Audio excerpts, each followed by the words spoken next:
एक जंगल में एक लोमड़ी रहती थी। उसकी जंगल में ही रहने वाले एक खूबसूरत हिरण से दोस्ती थी। दोनों अक्सर साथ समय बिताया करते थे। वे बातें करते, खेलते और ढेर सारी मस्ती करते।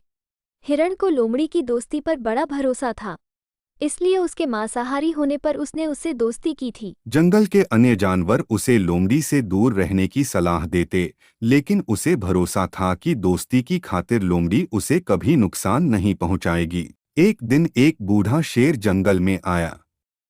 शिकार की तलाश करते हुए वह नदी किनारे पहुंचा।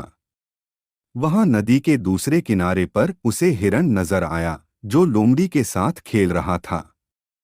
हिरण को देखकर शेर के मुंह में पानी आ गया और वह उसका मांस खाने की योजना बनाने लगा। लेकिन अब उसमें पहले जैसी फुर्ती नहीं रह गई थी कि हिरण को भागकर पकड़ ले।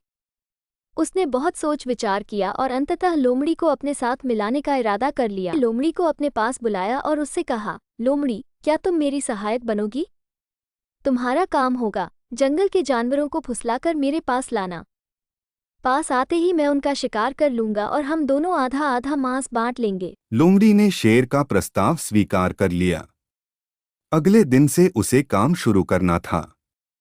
रात भर वह सोचती रही कि सबसे पहले किस जानवर को फुसलाकर शेर के पास ले जाऊं। किसी भी जानवर को फुसलाना आसान नहीं था। वैसे भी जंगल के जानवर उसे धूर्त समझते थे। उसने सोचा, क्यों न हिरण से ही शुरुआत की जाए। उसे फुसलाना आसान है। अगले दिन वह हिरण के पास गई और उसे फुसलाकर शेर की गुफा में ले आई। शेर ने झपट्टा मारकर हिरण को दबोचा और उसे मारकर उसका पूरा मांस खा लिया। लोमड़ी खड़ी देखती रह गई। बाद में उसने शेर से शिकायत की, तुमने वादा किया था कि आधा मांस तुम मुझे दोगे, लेकिन तुम पूरा मांस खा गए। तुमने मेरा भरोसा तोड़ा है। शेर उसे डपटते हुए बोला, पहले अपने गिरेबान में झांक कर देख। क्या तूने अपने दोस्त का भरोसा नहीं तोड़ा और उसे मेरा शिकार बनाकर मेरे पास नहीं लाई? भरोसे की नसीहत तब देना जब तू खुद भरोसेमंद हो। अब चल भाग यहाँ से, जो अपने दोस्त की न हुई वो मेरी क्या होगी। लोमड़ी मुंह लटकाकर वापस चली आई। उसे उसकी करनी का फल मिल गया।